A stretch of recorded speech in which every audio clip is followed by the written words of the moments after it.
My name is Archon. And I'm Nineball. And tonight on Westmarch Workshop, episode 13, everything that we had planned just got thrown out the window because patch 2.1 PTR just got loaded on us about 2 hours ago.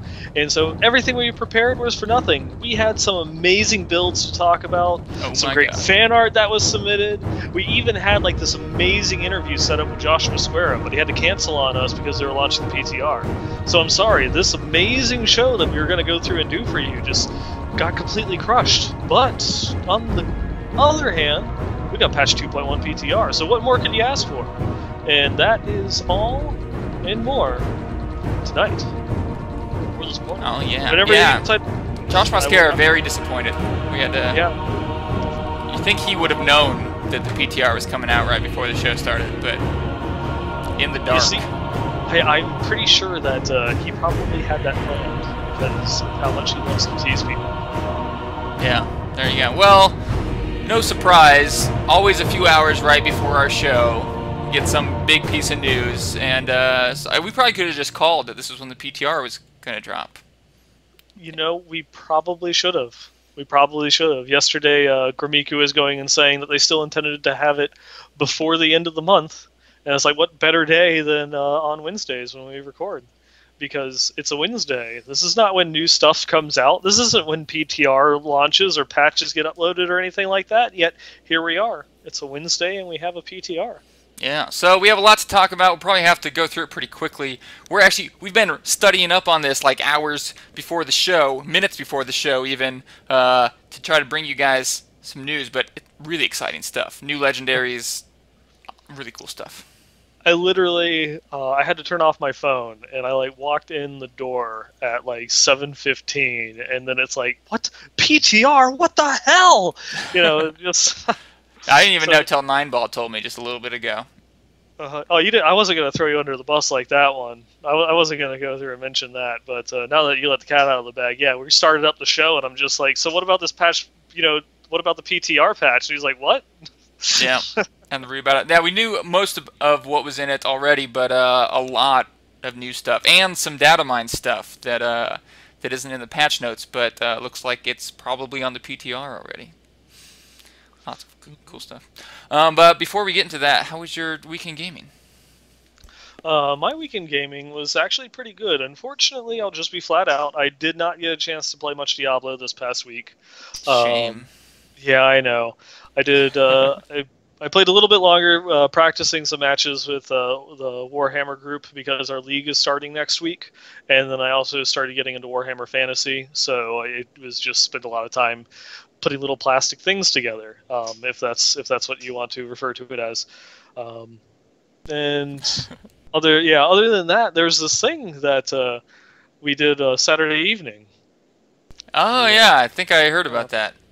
Yeah, I don't know. We did, for those of you that don't know, Archon and myself and a couple others from BlizzPro, we did our first online tabletop session, and it was cracked out. I don't know. Yeah, I was only told about this. I started drinking at noon on Saturday, woke up Monday, and everyone told me I had been at this tabletop session that apparently was very hilarious and not very popular for the viewers. I think it was a rotating door in the chat there. It's like, oh, Archon streaming. What the fuck is this? Why don't you stream D3 anymore? Bye. Lots of upset people, and it makes sense. I haven't been streaming much D3, but JR Eldorian from BlizzPro was nice enough to stream it from my channel, and I think it was quite hilarious. I think the people who stayed the whole time probably enjoyed it. We were post-apocalyptic Sesame Street characters. I was Beaker, Nineball was Ernie. We'd turned to drugs and prostitution, gone crazy. It was not for kids, but it was hilarious. I think sometimes watching a tabletop session is just kind of slow and not as fun as actually playing it. Yeah, though we tried to make it entertaining. I brought props. Yeah. Yeah, some pretty good props. If you guys want to see that, it's still a highlight on my Twitch channel, or it's in the past recordings. I need to make it into a highlight. In what Archon said, it is definitely. I'd say it's probably barely R. It's not. It is not for the faint of heart. Um, Yeah, not PvP or PC at all. Period. yeah. End of story. Yeah, actually, as we're talking, I'm turning it into a highlight because otherwise we're going to lose it forever. So I'm just going to turn it into a highlight of the full thing. It's 4 hours long, almost exactly. Hmm. And it's called Blizz Pro Tabletop. I'm naming it right now. RPG Session. Find it on Archon the Wizard. Sorry, twitch.tv/ArchonTheWizard. Beaker is a Muppet, not a Sesame Street character. This is This is correct. That is 100% true. That it was an amalgamation of the Henson world. It just was predominantly Sesame Street, and so that's what it was called. Yeah, it was all over the place. That's my story, and I'm sticking to it. Beaker was sticking dynamite up in places the dynamite does not belong. I got into a knife fight with the Swedish chef.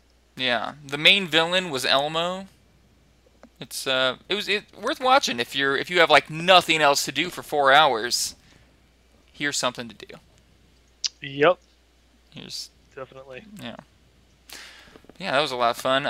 Anything else? You do anything else this week? No, I think that was about it. Well, I guess I had some friends over on Sunday. It wasn't really anything gaming related, but they kind of forced me to better catch up with Game of Thrones. So I'm now into season 3. Nice. I'm getting there.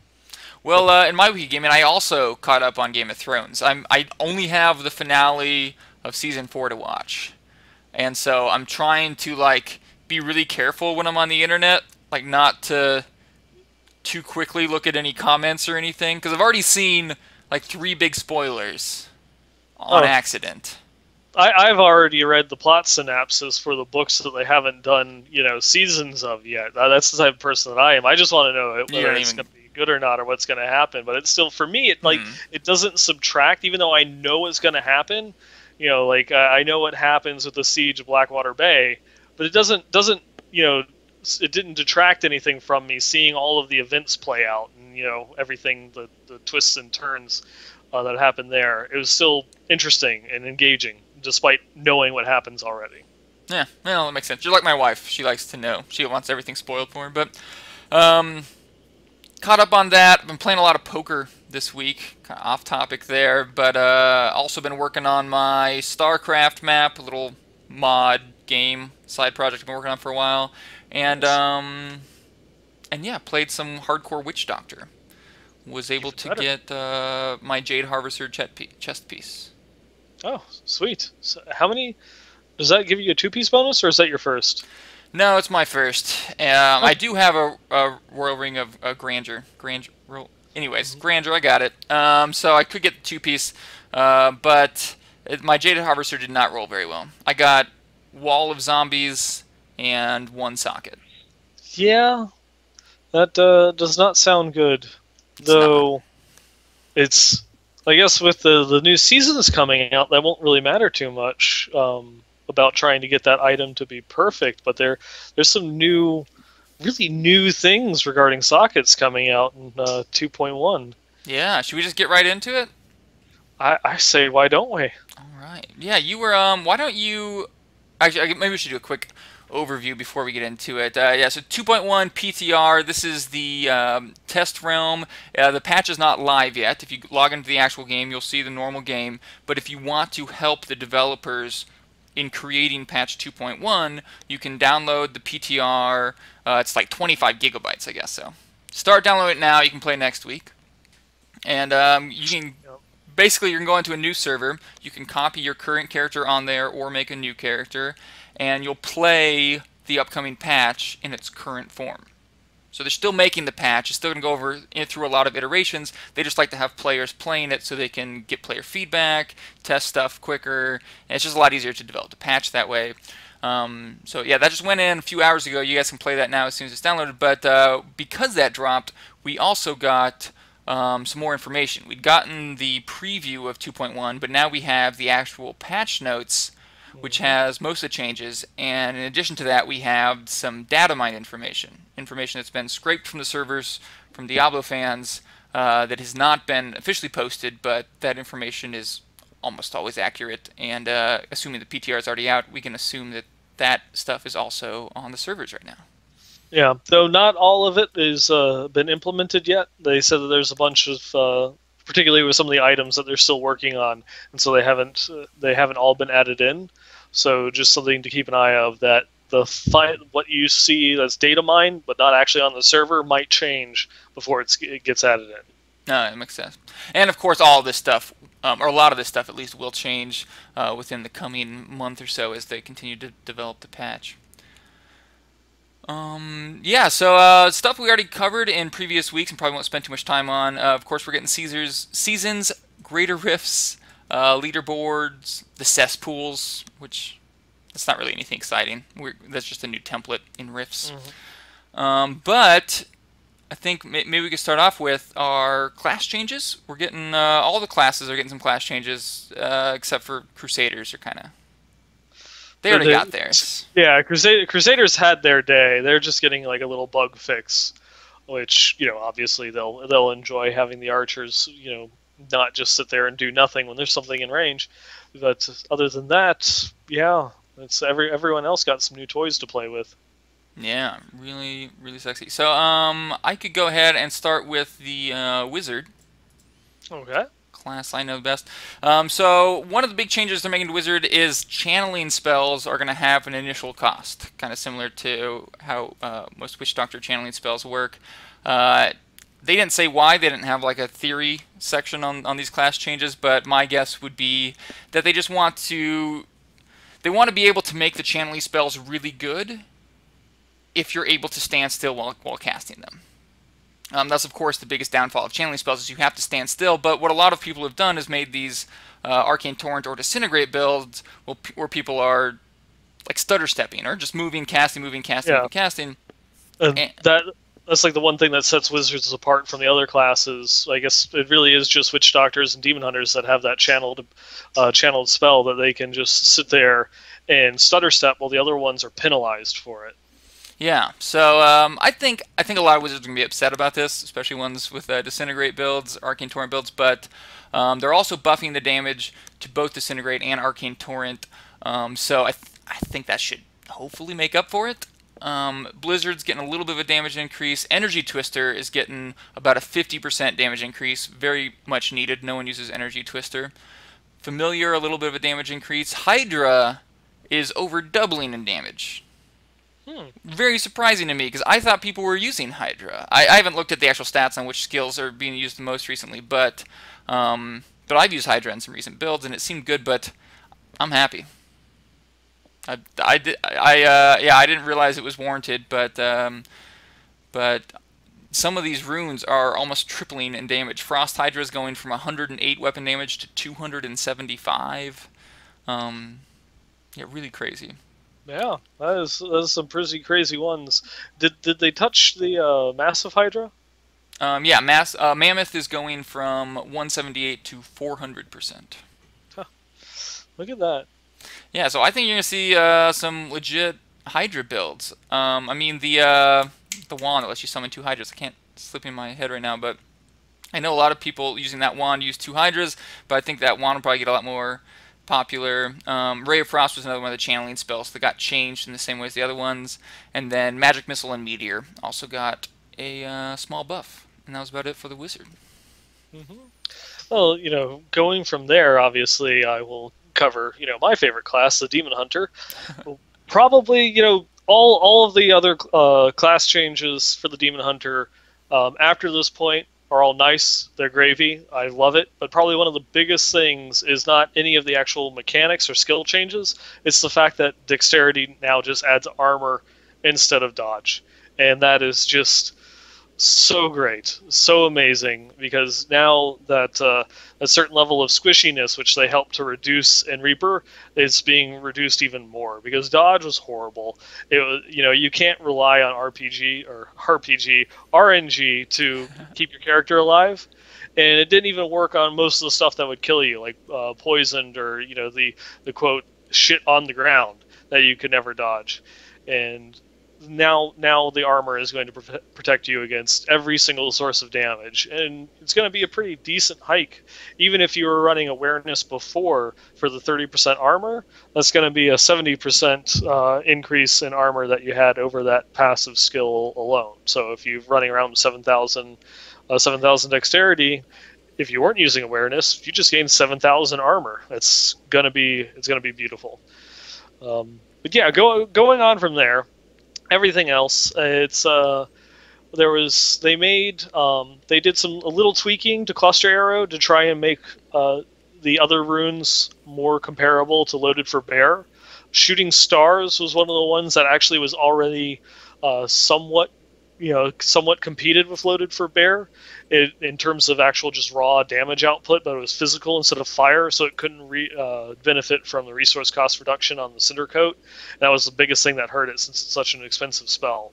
And they also buffed the damage on Maelstrom, so that way, the little tendrils that it shoots out got a little bit of a damage increase. Companion, the Boar, adds a cleave in front of him to increase his DPS output. Before, it was really, you just used the Boar for the life regen and the resist increase, and he was just kind of there and didn't do anything. Now he could do okay-ish damage to packs of enemies. Still doesn't help you with bosses. They Entangling Shot, they just changed Chain Gang from poison to physical.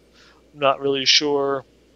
Not really sure about that one.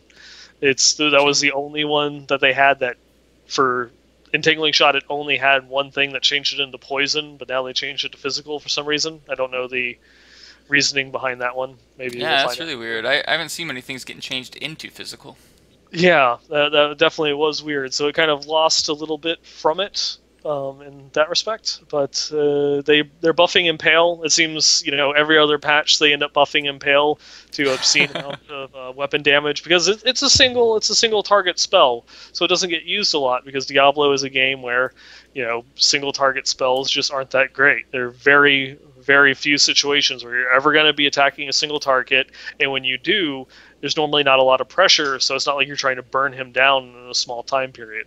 A lot of bosses, they took away the enrage mechanics for most of the bosses, so you have time to go through and kill it. And then it doesn't really matter whether you're using a multi or a single target spell, and the multi-target spell is just going to be more beneficial in almost any other situation. But from there, it's just various. They increase the damage output of all the different runes to compensate with the weapon damage increase. Multi-shot Arsenal, it got a buff to its rocket damage. So now, instead of doing 160% weapon damage as rockets, it now shoots out as 300% weapon damage. It's kind of funny that the most used rune for multi-shot was the only one that got a buff, and that got used a lot in particularly the Pet Demon Hunter build that we just covered, because it did fire damage that would also coincide with cluster arrows fire damage, so you could benefit from the elemental increase. And then they just buffed it even more. They think there's probably needs to be a little bit more addressing, but this is just the first round of the PTR. There's going to be more changes in the future, and they'll tweak things around, I'm sure. Preparation, the punishment rune change that we were already warned about. They're removing the discipline cost by giving it a 20-second cooldown. That's it's definitely going to hurt your DPS, but it will also make cooldown reduction a little bit more valuable. You're kind of being compensated from a lot of the damage increases you're getting from some of the other skills, so it'll be nice. Or at least, I guess I shouldn't say that a nerf is nice. It'll be not as bad as people will think that it is. Reign of Vengeance, it just got flat damage increase across the board. So there's some of them that the base is from like 1,250% to 1,500%. And so just compensating skill increases from there. Rapid Fire got like 100% of weapon damage, and then subsequently a couple of the other runes had their damage scalars increased as well. Another interesting one again is Sentry's base damage was increased from 200 to 280%. And then again, one of the most popular runes, Spitfire, got its rocket damage increased from 70 to 120%. They did change some of the other ones. the Impaling Bolt got changed from physical to lightning, which is an odd change because the only other damage type that high-end demon hunters were using besides fire was physical, because their sentries were doing the physical damage, and then you would load the physical damage on the cluster arrow, and then it would also benefit all of your pets. So them changing that kind of makes it so it's not as useful, and so now people will probably just, there's not much use in going in Impaling Bolt anymore. Everyone just goes split fire. Shadow Power, they unnerfed Gloom. It went from 15 to 35%, which is a slight... There's actually a little bit of a buff, because I think it was only 30% in Classic, but I could be wrong, and they're just buffing it back up to its original value. Because it used to be... Yeah, it used to be 35%, and then it was, it used to be like 35% and last for 3 seconds, but then they changed it to 15% and lasted for 5 seconds. All this complicated math and stuff like that. Well, it'll be an overall increase, and it's like, but no, we just want the higher, higher damage reduction. Yeah. Speaking of Shadow Power, yeah, one of the new legendaries in the data mine information makes Shadow Power last forever. It's not one of the new legendaries. They're rechanging the Shadows set. It's set bonuses whenever you killed an enemy or killed a demon. It would reduce all of your cooldowns by 1 second. Now it just makes Shadow Power last permanently. So if you have Gloom set on there, it's just going to be a 35% damage reduction and an obscene amount of life on hit permanently for the 4-piece set bonus, which is obscene in terms of survivability. Demon Hunter tanks incoming.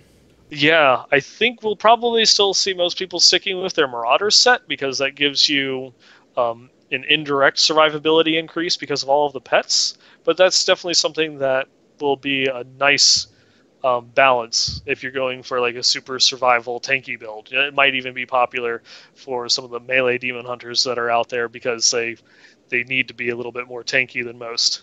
Yeah. And then, it's just, Spike Trap, damage increase, Strafe, damage increase, Vengeance, they just changed again. They removed a poison damage type to cold, and Vault, the acrobatic skill that basically removed the discipline cost but added a cooldown to it, they reduced the cooldown. And then one of the other two things is just passives. Perfectionist, you no longer increases your life by 10%.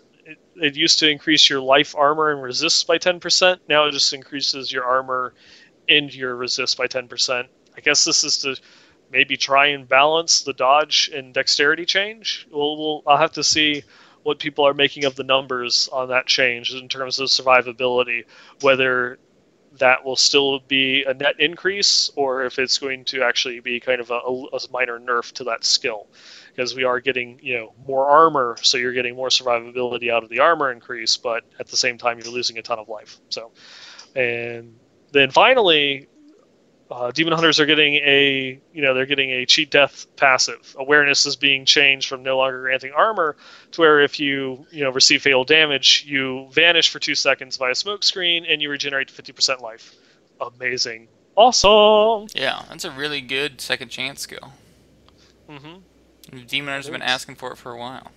Yeah, that puts it almost on the same level as, it's still not as good as the Witch Doctor, because not only do they get their invulnerability when they die, they also have no unit collision, so they can run through the mobs that killed you. Whereas the monk, unfortunately, you're still stuck in that place when you come back. You have to actually get yourself out, and the wizard just knocks everything back, which is useful in most situations, but there can be some scenarios where you have a mob that's immune to knockback, and you're still surrounded and you end up dying if you don't have some form of escaping. Yeah, true story.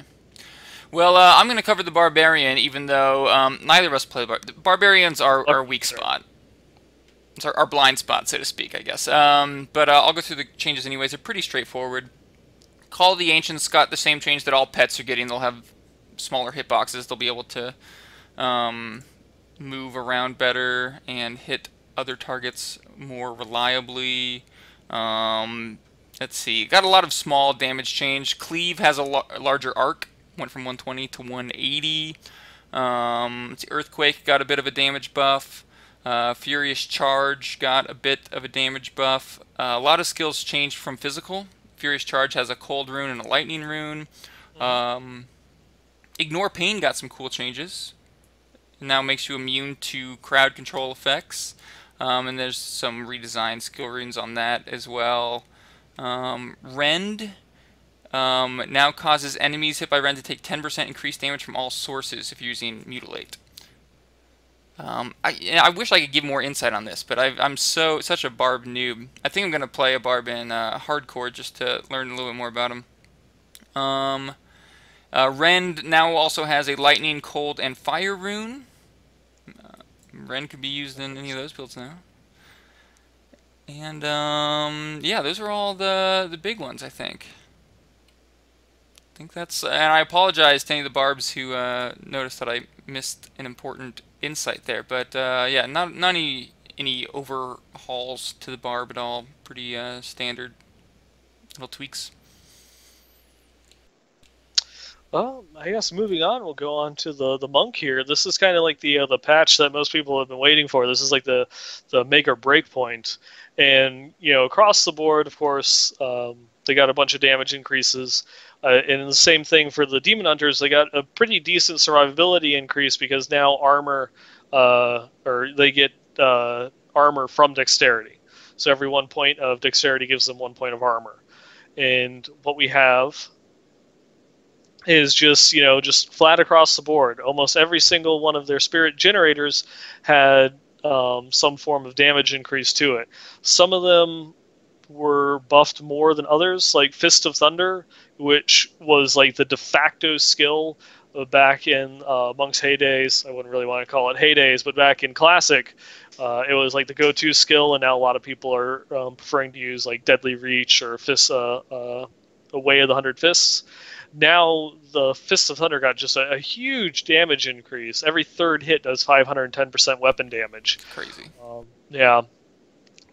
So pretty much, they tried to buff some of the underperforming spirit generators to at least try and increase their baseline, since a monk uses a lot more of their time generating spirit than they do spending it in most situations. So they kind of up their damage on that end of they're kind of the little bell curve or rotation curve that they have going for them. As far as the spenders themselves, they didn't touch Wave of Light. I guess they're fine with it being there, and it is okay for what they think in terms of the damage per spirit. But they did buff a lot of the other ones. Exploding Palm, its burn, or its dot, got a huge damage increase from roughly 1,200% to roughly 1,700%. And what was some of the other ones? You had Cyclone Strike. Didn't really get any changes, but they did redo one of the runes. So now when you use Wall of Wind, when you pull in all the enemies, they get frozen for a second and a half. So that nice little change there for monks that like to be the utility person. So you can pull them all in and freeze them for a second and a half, so all the enemies stay in one place for your friends to go through and pound on them. And Sweeping Wind basically had its damage doubled 30 to 60% from stack. And then you have some of the passive changes. Of course, the one with everything change that we saw that they previewed earlier, where it's now, instead of your highest single resist now applies to all of your resist, you just get a 30% of your single element resistances increase all of your element resistances. So I haven't really seen people doing the math on that one too much. I haven't really been paying attention because I wasn't really expecting the PTR to drop this soon. I'm sorry, but I will go through and hopefully try and have a better educated answer of how much of a nerf or how big of an impact that change is going to have on monks for our next podcast. They added a new rune called Determination, which they removed Provocation, which was the one that basically it reduced the duration of crowd controlling effects on you, and then made it so if you ever got hit by something that caused you to lose control of your character, you had a 15% damage increase for 10 seconds. They removed that, threw it in the trash can. You have a new one called Determination. You get a 4% damage bonus for every enemy within 12 yards of you, up to a maximum of 20%. Great for clearing groups. Kind of so-so for most bosses. A lot of bosses will have some sort of ad mechanic that they'll add in, and now you kind of don't want to kill the ads. You want to just sit there and beat on the boss and get the nice little damage boosts that the ads sitting around you will give. We'll see how that plays out. They added in a new one called Relentless Assault, which is you deal 20% more damage to any enemies that are blind, frozen, or stunned. So that's really nice for those monks that have, flash of light that blinds everybody for 3 seconds and can also give you a minor DPS boost that will, beautifully overlap in that term, so that way you can just pound on them even harder. And then they've removed Seize the Initiative, which was the old talent that gave them 30% armor from their dexterity. But they said that it will be replaced by another passive skill in the future. Whether that's future or at another update in the PTR, we'll have to see. Yeah, I guess I would assume later in the PTR, just because otherwise they'd have to leave one skill slot empty, right? So. Yeah, well, they added a whole new passive, but they didn't say that Relentless Assault was replacing Seize the Initiative. Oh, yeah, that's a good point. Yeah, it's interesting. Alright, well, I'll hit the Witch Doctor now. Witch Doctor, surprisingly, getting pretty buffed. Even though everyone's complaining Witch Doctor's OP, still getting some pretty decent buffs here. Of course, the hitboxes on pets is getting smaller, so pets can get in and out of things, and they'll be attacking more than they used to be. Pet build should be a little bit buffer as of 2.1. Corpse Spiders got a big damage increase, almost double damage on most of the runes. I guess no one is using Corpse Spiders. I know I wasn't, so I'll have to try it out on 2.1. One of the Fetish Army runes can now be used as cold. Locust Swarm has been redesigned. The Devouring Swarm rune now grants 25 mana per second as long as the first enemy hit is still alive. And that rune and one other rune got changed from poison, so you can use Locust Swarm as cold or physical. Mass Confusion has a smaller chance to summon Zombie Dog. Poison Dart got a little bit of an increase on the Flaming Dart rune. Sacrifice, this is probably the biggest change. Sacrifice looks like it's going to be useful in 2.1. Instead of all of your dogs just blowing up wherever they are, when you use Sacrifice, you'll launch one of your dogs to wherever your cursor is when you use this spell. And instead of doing 185% weapon damage, it does almost 1100% weapon damage. Mm-hmm. That's nice. Like 7 times as much damage. Ridiculous. Yeah. I actually have a small story, if you don't mind me segueing a little bit. No, go for it. I remember everyone was saying that was like the most overpowered skill that there would ever be back at one of the BlizzCon's arena matches. I think it was the first year that they showed off the arena. And because you could just, if you got all of your pets around one person and hit Sacrifice, they died. Mm. The problem was trying to, corral the cats to get around the person, because they'd all go off doing their own little things. And, I guess they're just trying to bring it back a little bit to the glory that it had in Classic with the 0 cooldown build. Yeah. That's a good example of why it's so hard to balance PvP. Because, you just mentioned a time where a skill that was pretty much useless outside of PvP, except for the 0 dog build, of course, is completely overpowered in PvP.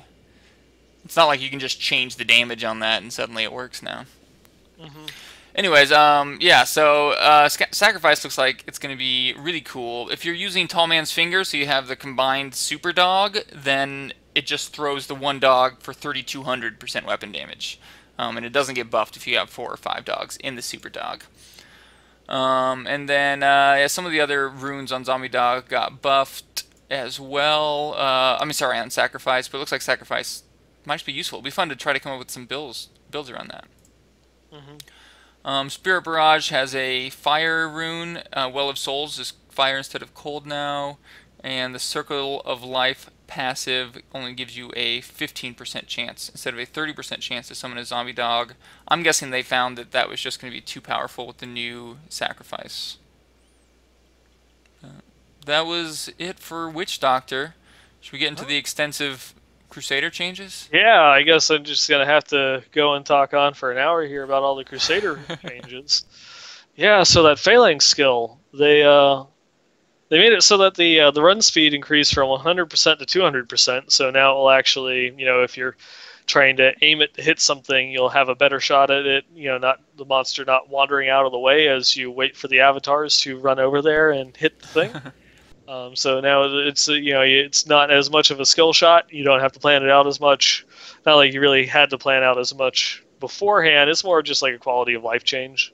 And then there was just the bug fix with bowmen. So now they would stop attacking any enemies if there was even if they were in range, they were just out of line of sight. They would just sit there and do nothing, and they would try to attack that enemy, but they couldn't. So they would just sit there and do nothing. Now, I don't know what it is that they fix, whether they will just try to, retarget something else, or whether they'll actually reposition themselves to try and move that enemy. But however they fix that particular bug, it's apparently been fixed. All right. Well, yeah, in addition to all the class changes, we got some really exciting item changes. They recently talked about, I think on the Theorycraft Thursday live stream, that the legendaries that don't have fun affixes should have fun affixes. They should all be powerful and game-changing, but they ran out of time. So 2.1 is bringing in. I can't tell. Are they officially adding all? Are they adding powerful affixes to all legendaries that don't have them in 2.1? No, because I'm looking at the list that they have so far, and it's definitely not all the ones that were just like vanilla legendaries. They were just there for stat increases. Yeah, here it says several existing legendary items have been updated to include a unique legendary power. However, Diablo Fans has the data mine list, which is much longer than the list of items that's on the actual patch notes. Mm-hmm. So there might just be some items that they have changed but haven't actually officially put onto the server. I'm not sure. They haven't signed on. They probably just what it is they haven't signed off on it yet, that they really think that is a good fit, or they have the skill balanced, and so they're just not implementing that change into the live servers. Yeah, maybe. Well, I'll take, I guess we can switch back and forth here. They're kind of categorized. Depth Diggers. I'm so excited about this. There's been like no good pants, and Depth Diggers are going to be so exciting now. They are amazing. All resource generators deal 80 to 100% more damage. I'm just going to go back through and say this is one of those things of fixing problems through itemization. Like I was mentioning, I was kind of setting you up for this one when I was talking about the monks, how they spend more of their DPS time using their generators than they do some of their spenders. This is a direct answer to that. The fact that they will get the increased damage on their generators is going to be a huge buff, a huge boon for monks that that you can't really see just looking at the class changes. You also have to factor in now these pants into the monk equation about what are they going to be competitive or not. Yeah, I could see a lot of builds coming out using Depth Diggers. I could see like I mean, there's already been magic missile builds where wizards don't even use a resource spender. Mm-hmm. I can't tell if this would also apply to skills that don't have resource generators but still primary skills. I assume it would. But I bet there's gonna be a lot of skills coming out that don't have resource spenders that are just solely based on buffing the damage of one primary skill. Mm-hmm. I guess going on to the next one, you have Kimbo's Gold, and it used to be just a legendary that would always roll. It's like it didn't really have a legendary bonus; it just always had 75 to 100% extra gold for monsters. So it had an above average gold pickup, or a gold bonus than what your normal items could roll and such. Now what it does is picking up gold heals you for an amount equal to the gold that was picked up. And so if you pick up a pack of 30,000 gold, you now heal yourself for 30,000 life. So you're actually going to somewhat care where gold drops in the middle of fights. Yeah, it could be good, especially for people who have already built like a gold set, I suppose. And I guess I assume that Kimbo's Gold will still roll the high increased gold find as well. Hmm. Sash of Knives now has a chance on attack to throw a dagger at a nearby enemy for 275 to 350% weapon damage. It doesn't sound that great unless the chance is really high.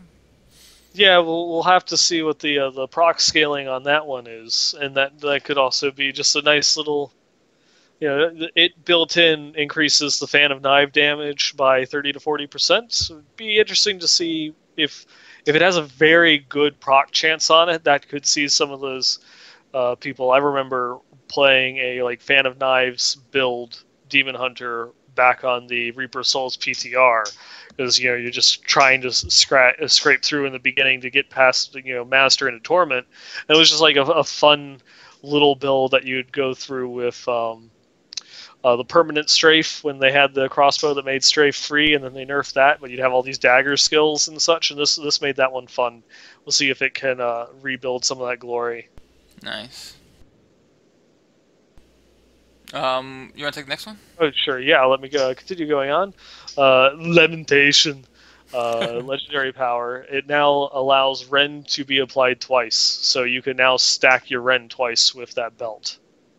That's gonna be so cool. I bet we're gonna see some cool Rend builds coming out now that you can use Rend in what different elemental damages, lightning, cold, and fire, and stack it twice. Mm-hmm. I approve. Some pretty sexy Rend builds incoming. Also, Bastion's Revered for the Barb is now increases maximum number of frenzy stacks to 10. What was it? What was it before? What's the maximum number? 5. 5. Nice, yep. Doubling stacks of frenzy. Mm-hmm. So that could get some pretty obscene attack speed things that you could have going on there with frenzy, because that one already kind of got crazy, because you got 15% attack speed per stack, and now you just double the amount. So that could be fun. That could be some ridiculous things, maybe some sort of like proc-based barb that just sits there with dual wielding with fear, frenzy, and gets like freaking like 14 attacks per second. Right. Just talking about this stuff, it's like Reaper Souls just dropping all over again. I feel like we're gonna have so many new builds when this patch comes out. It kind of does. That's fun. Yeah. Going from there, they're actually making the Angel Hair Braid, which is a legendary belt, which just was kind of, it always rolled resists life and ignored durability loss. They're now making it a Crusader item. It's not Crusader only, but its legendary power makes it so that way your Punish rune or the Punish skill gains the effects of all of its runes. Yeah, I love when they do that. It's super powerful, lots of fun. I guess kind of an easy affix to come up with as well, but that'll be pretty cool.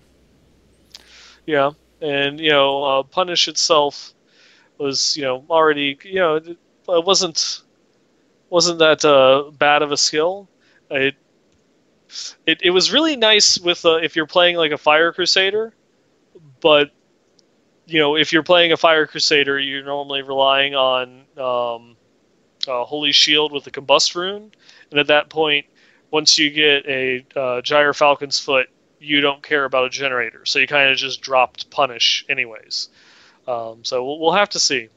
The fact that Punish is like a single target spell kind of reduces some of its usefulness, but being able to unlock all of the runes, that still makes it have a little bit of utility that you can have going on there, because it's like a survivability increase and a damage increase for everything that you do. Nice. Well, we also got Eternal Union now increases the duration of Phalanx avatars by 200% for the Crusader. So, yeah, the avatars will last 3 times as long as they do now. Yeah, which is going to be pretty crazy, especially for the Bowman. The Bowman is already a very impressive skill, just because of how much damage those little guys can put out, and they don't have to run to the mobs. And combined with the AI fix, and that'll be really great for Steven and his Crusader build that he loves playing, that relies heavily on phalanx and cooldown reduction. Yeah. Well, I got a Demon Hunter one for you. Yeah, we ended that one on a good note there, and then we finally have the Flint Ripper arrowheads, which is just one of it was a legendary quiver with no real bonuses. It just would always roll a skill bonus, and that was it. But now it makes it so that way ball lightning travels at 50% speed, which ball lightning is is the most popular elemental arrow rune out there because it attacks in such a great speed that it can fly by and will normally always hit two times on a small mob. On a big mob you might get 3 hits. And so now that it's traveling even slower, it's going to be dishing out even more damage. I hope that they don't have to add some sort of cap to the number of times that it can hit an enemy, because when it goes through like the missile dampening field, it has like a cap. It will hit 2 times and then it will just kind of sit there as the graphic goes by, but not instantly explode the mob. Yeah, it was always fun finding a missile dampening pack with elemental arrow with ball lightning. I remember back in the day, you do that with like Nether Tentacle, and it was just game over, GG. That was back in the days when you had invincible minions, and that, if you had something that was invincible minions in missile dampening as a demon hunter, it wasn't that bad because you just throw Nether Tentacles at it, and you were fine. Yeah. Well, just a reminder, all the changes to the non-set items will only affect new versions. So don't bother collecting these items yet. Yep. No point in hoarding them, and no point in lamenting ones that you have disenchanted. Sorry, salvage. Salvage is the Diablo term. Disenchant is the WoW term. Sorry. Yeah. So this is just like previous incarnations. That when they make these changes to legendaries, that doesn't retroactively apply unless it was some sort of game-breaking ability that they had to nerf. It's just more that only the new ones will drop. But most of us are going to be playing seasons, so it doesn't really matter too much. Yeah. Now, on the other hand, the class-specific sets that are receiving some changes, those will be retroactive. So if you have your class set, you might be getting better. You have yeah. Few of them. I'm waiting on to try and get clarification on that one. Mainly just because, it's like they don't specifically say that the changes will be retroactive. Yeah, in the patch notes it doesn't say it. I have read it in a blue post. Oh, you did? If someone in chat can find it, I'm 90% sure the class changes will be retroactive and the other ones won't. Yeah, if anyone else in chat has a link, it would be greatly appreciated. Otherwise, we'll have to get back to you. But the first class-specific item they mention is the Blade of Prophecy for the Crusader. The text on this item no longer improperly states, it's just the text got changed. It used to say that all enemies will get hit by Condemn, or all enemies that get hit by Condemn will trigger another explosion, but it's actually only 3, or I can't remember. Yeah, it's capped at 3. Okay. I think it does 2 additional explosions is what it is. Yeah, so that's been wrong since the launch of Reaper of Souls. They're finally fixing it. But Demon Hunter's gotten 3 set changes. You want to cover those? Yeah, there's a bug with the embodiment of the Marauder, which is the 6-piece set bonus for Marauders, which was making it so that way the Hatred Spenders cast by the Sentries had a slower attack speed than intended. So I wonder if that means I think that is probably going to address the bug to where currently it's better to use 2 Hatred Spenders than it is to use 3, because they start clipping over themselves, because the attack speed of it doesn't sync up with the cooldown, and you'll actually get more shots off if you just use 2 Spenders, because it's always going to be, it has like the cooldown for the skill and then a cooldown for how quickly it can use the next one. And it just trips over itself when you have the 3 of them.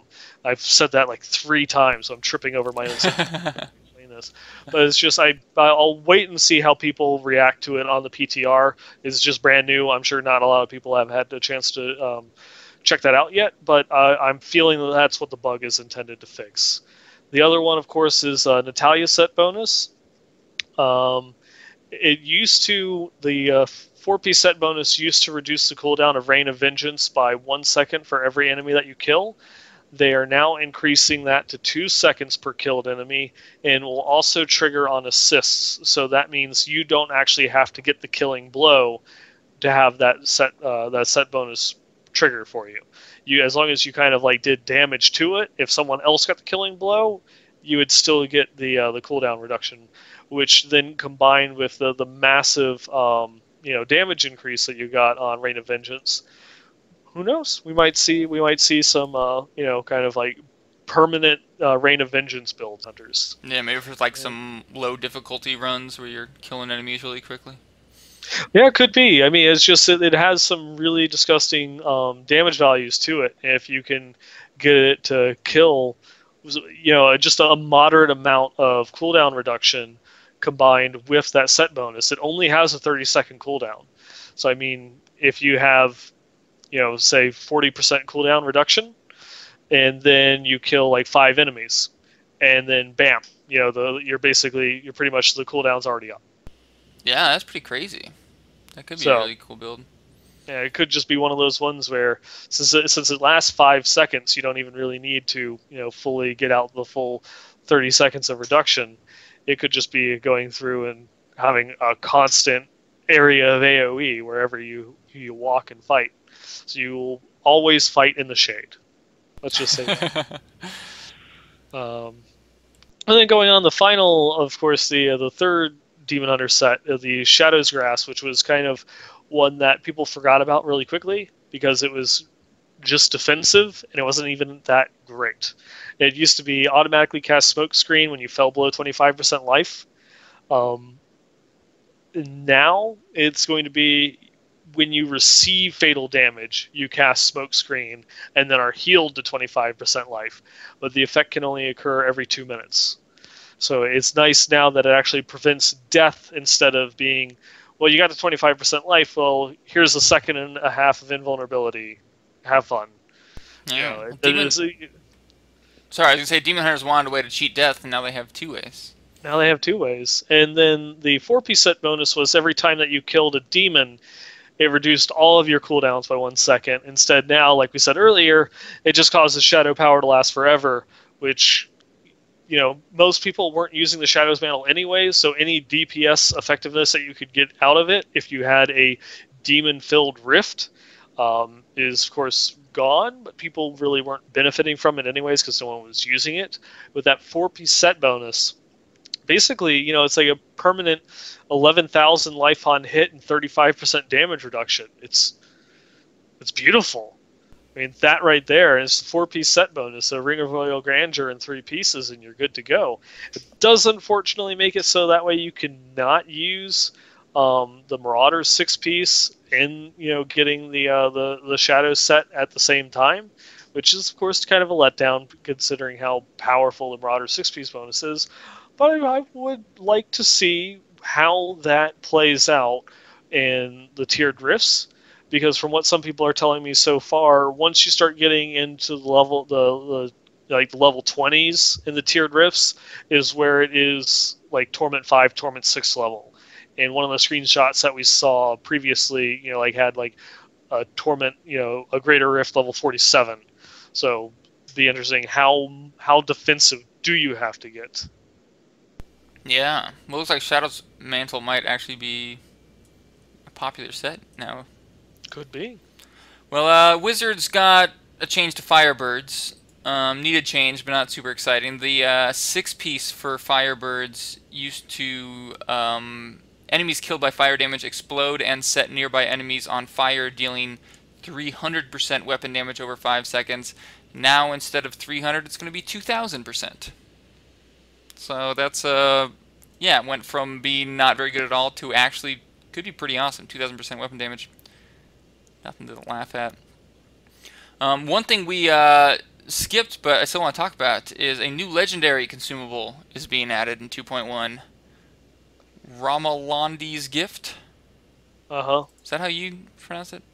Ramaladni's Gift, and that one Well, go ahead. Talk about what the item does. Use on an unsocketed item to add the maximum number of sockets that item type allows. Which we were talking before the show. We can't decide. Does that mean it's adding a new affix, or do you have to sacrifice an affix already on the item?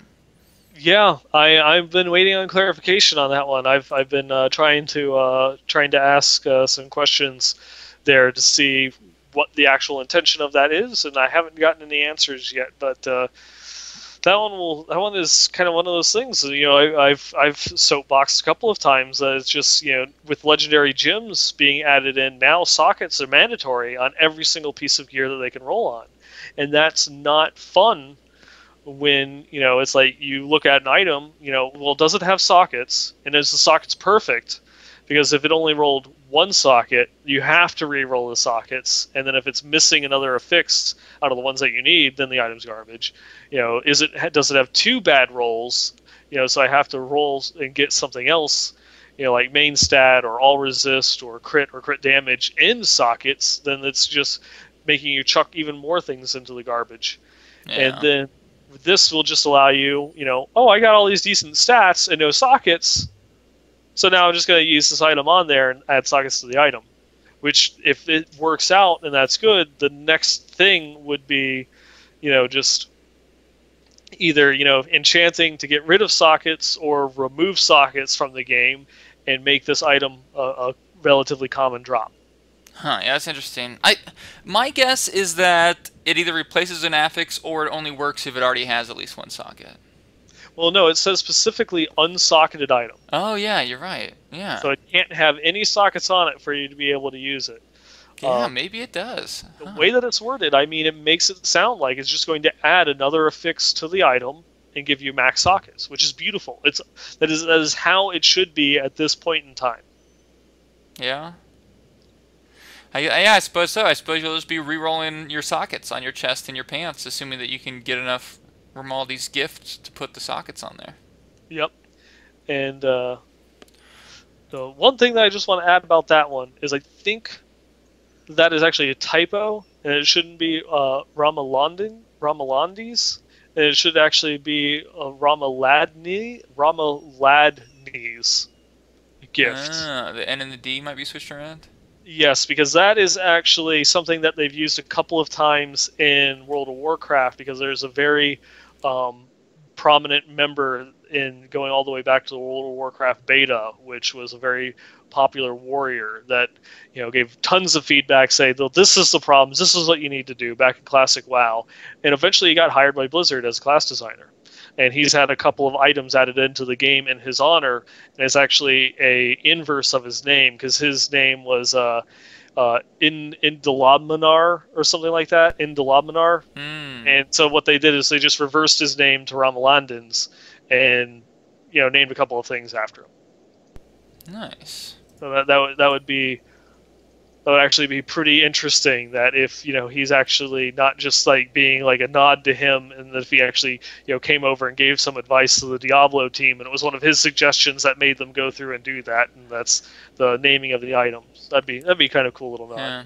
It's funny, half these things we're speculating on, the people listening to our podcast will already know the answers because they're probably playing PTR while they're listening to our podcast. My PTR did finish downloading about 10 minutes ago, so I could drop at any time. Yeah, just go find a Ramaladni's gift, and we can figure this whole thing out. Just go hop on in there. I'm sure they're easy to pick up. Well, we got some new. We have a lot to go through, so maybe we should plow through these. But a little bit more new seasonal legendaries. So apparently these will just be the 2.1 season-specific legendaries.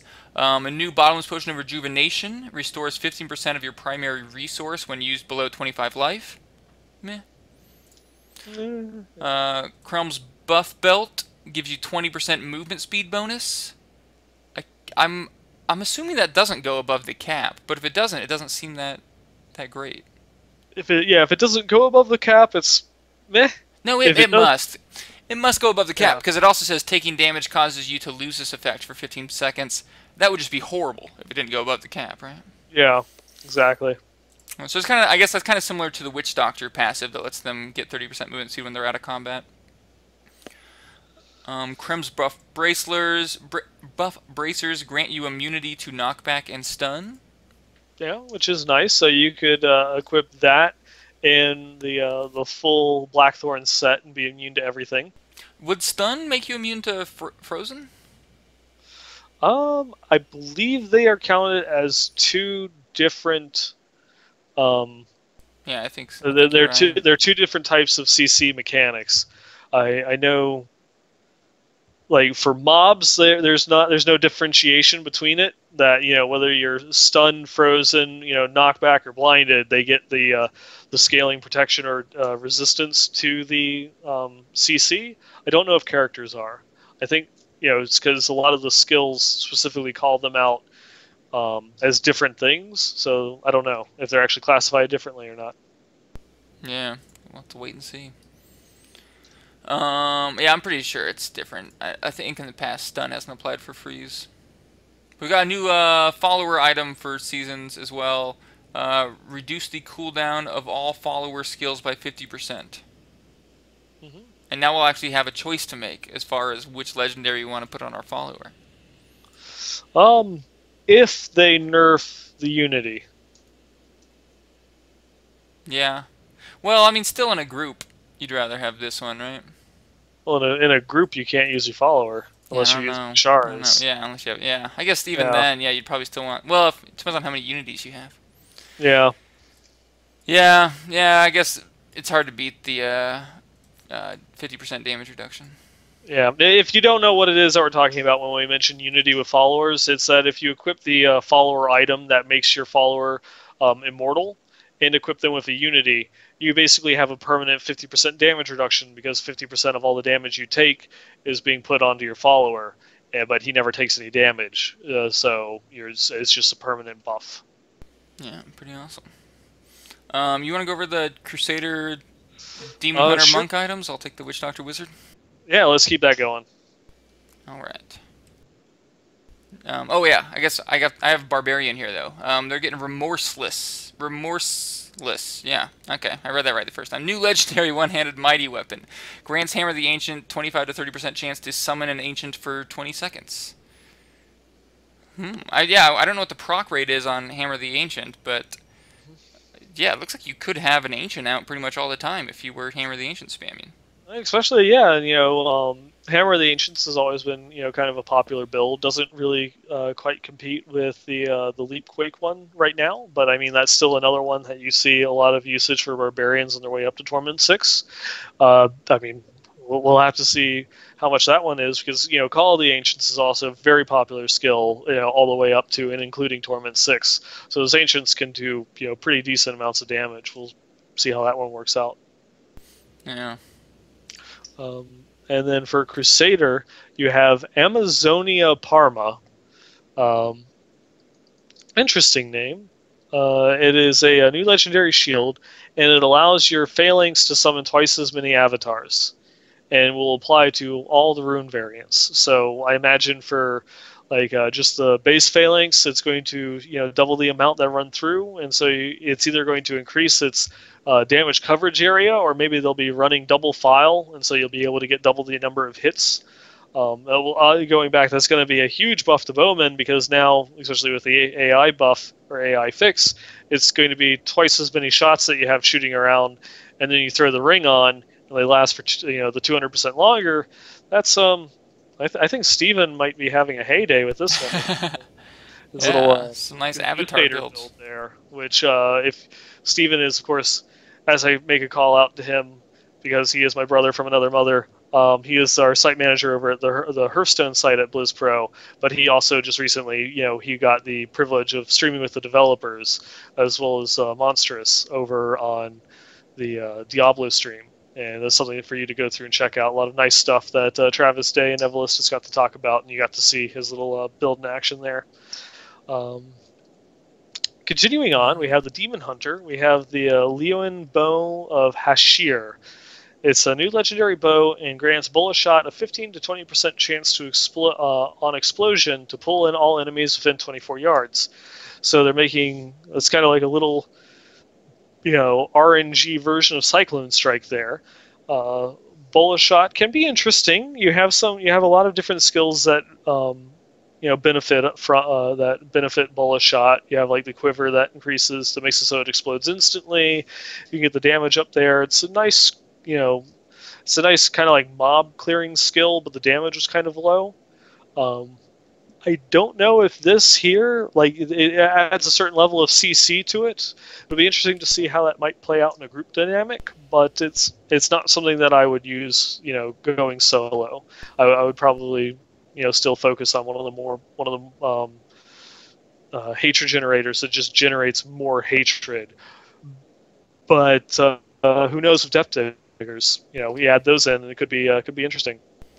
Yeah, that's a good point. I could see it being good just because bullet shot would hit a lot more targets if they pulled them in. But yeah, I think you're right. A group scenario would be the best place for it. Did you pass over the Crusader shield right above that?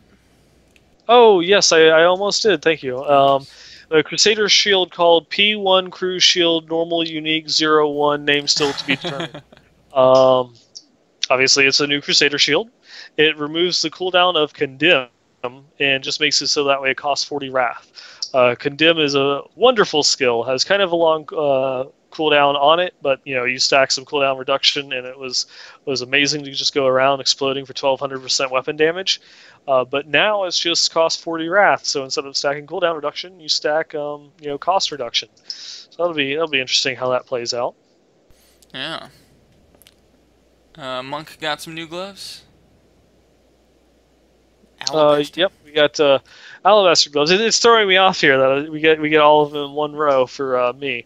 Yeah, it increases the duration of sweeping wind to 1 minute, which now that Ina's set isn't what it like as mandatory as it once was. You don't have like the free sweeping winds.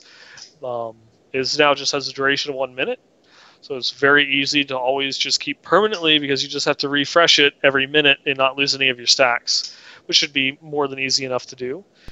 I would love that because I know when I'm playing Monk, I know it's not that hard to keep up with sweeping winds, but it just gives me so much anxiety every time I look down and it's almost expired, and I'm like, oh, I gotta find someone, Yep. So I would use this. That will appease the OCD in us all, and just going back to some of the changes, Sweeping Wind has damage buff by like 100%, so that's going to be interesting. Yeah. Well, Witch Doctor's Legendary is not announced yet. We don't know. Got off easy this time. Yeah. And the Wizard is getting a wand that removes the cooldown of Teleport and makes it cost 25 Arcane Power. So you can stack some cooldown reduction or maximum Arcane Power and hop all over the place like you're playing D2 or something. Exactly. You just hop around till you run out of arcane power. I can't see any builds that would center around that. But, if you already had the gear, if you already had resource cost reduction or APOC or max arcane power, then it'd be a nice, addition. I'm sad that it's a wand. Like, I don't, like, there's so many good damage skills on weapons. Who's going to use teleport instead of damage? Yeah, because it's going to be competing with things like Wand of Low, or what is it? What's the wand? I forget the name of it that increases the number of hydras that you can cap. I couldn't remember of it just earlier. Serpent. I can't remember. Serpent, Charmer, Spitter. Someone in chat will yell at us for being noobs. That was the one item I couldn't remember earlier. Yeah, Droth in chat, he called out what the name was at the beginning, and I've now since forgotten and can't find it, so that's too bad. Sorry, guys. I'll Google it here in a second and call it out and interrupt Archon in the middle of something that he's going on to talk about. They took a bunch of achievements and they made them easier to get. I won't go through all of them, but I'm guessing it's just so that you can get them on seasons. That's what it looks like. Yeah, that's pretty much what it looks like. And this actually, kind of jumping out of sequence. We got some feedback on Twitter earlier today that someone asked, why is it that achievements never seem to matter? And it's like, I guess it's just achievements were always just added in for those people that like achievements, like doing achievements, and there's no real benefit to it besides getting your banner flare. And That's okay. It's just it's an optional thing. You shouldn't force people to want to have to try and do achievements if that's not something that they want to do. And for those that are OCD and have to complete everything, some of the ones like the number of kills on death, and more death from 2.5 million enemies to 750,000. That's a little bit nicer, and will hopefully save some people's lives. Yeah, it's nice unless you currently have 2.4 million kills. And then you'll feel cheated. Yeah. That also goes into one of the things that aren't actually in the patch notes, but are one of the data mine things that you can find on Diablo fans, is they actually showed off the strings for the new Uber achievements, the conquests that are season only. I didn't even look at those yet. Yep, and they were not terribly impressive. Yeah, it was they were just kind of, they added in a few, or 2 new ones, but then all the other ones were just the ones that they hinted at. As in, it's exactly as they said: complete acts 1 through 5 at max level in under 1 hour, both for normal and hardcore, and then complete acts kill Malthael at max level on Torment 6 for both normal and hardcore. They just gave us the 2 that they already came up with as examples, huh? The other 2 that they had as conquests was reach tier level 30 and finish. This one is poorly worded, but finish a loot run within 15 minutes, which I'm going to imagine. Oh no, actually, that's not. I'm getting ahead of myself there. That's not poorly worded, because there is something new that got added in that we haven't even talked about yet. Wait, loot runs? Yes. Isn't that what they normally called? That's what they originally called Nephilim Rifts. Yes, but they've added something new in that they've hinted at, and people have picked up on every time that they've been talking about it for the last 2 weeks, and they finally have just gone through and done it. Well, we still don't have any information on it, huh? They've added in loot runs. Now there's a chance when you kill a treasure goblin that the portal that they summon stays open, and you can go into Greed's realm. Oh my god! I still can't find this as we're talking about it, but that's it's not in the patch notes, but it is on the PTR. People have already gone through and started giving screenshots for it. Wow. And it's surprise just bonus. Yep, and that's one of those ones that I believe that they are referred to as loot runs, going through, and actually you get to go into the treasure realm, and you get to fight Greed. Because if you go back and look at all, Nevelis is, she's terrible, she's horrible, because she does this to us all the time, and she always would capitalize the G in Greed whenever she would talk about, don't be too greedy, and now you have it. There you are. They added Greed into the game, and he is just some gigantic, incredibly overweight treasure goblin with little treasure goblins riding on his back. Wow. Well, this is really exciting. I can't wait to get into 2.1 now. I wonder if there's any other secrets they haven't unveiled here. Yeah. Now, we still have a lot of things to go over in the data mine stuff, which also isn't in the patch notes, including a lot of the new legendary gems are in the data mine stuff. Yeah, I think we should probably actually, skip some of the superfluous stuff and just kind of jump into those, some of the things that people are going to care about, those gems. If you want to start it off. Yeah. How about let's clear? We're almost done with the official patch notes, and maybe then we could hop into data mine. Okay. So some of the bounties have had their XP and gold rewards decreased. Nephilim Rifts will cost 1 fragment instead of 5. But everyone will need to spend a fragment to get in. Nice change. Yeah, you won't be so penalized for playing solo. In Greater Rifts, conduit pylons will only last for 15 seconds instead of 30, which makes sense. Too much RNG if conduit pilots could help you clear through Greater Rifts. Crafting, you need less magic materials for bracers. Yeah, small stuff here. There's apparently some sort of bug with the Torment only set items. You couldn't restore them to their original appearance if you transmogged them. Now you can. Well, here's something exciting. Sorry. Hellfire Amulet? Yes, Hellfire Amulet. Randomly roll a passive appropriate to your class. Um, we didn't know last time. So Hellfire Amulet, like Hellfire Ring, you're going to get from doing Ubers, it appears. Wait. No. Available for purchase from Squirt at Act 2 for 5 million gold? The Oh, rest. same. Yes, sorry. Yeah, So it uses the same exact material, so it's basically just the Ubers all over again. yeah, so you're making a Hellfire Ring, but you also need an additional 10 Forgotten Souls. You can make a Hellfire Ring Amulet instead. It'll give you one of your class's passives.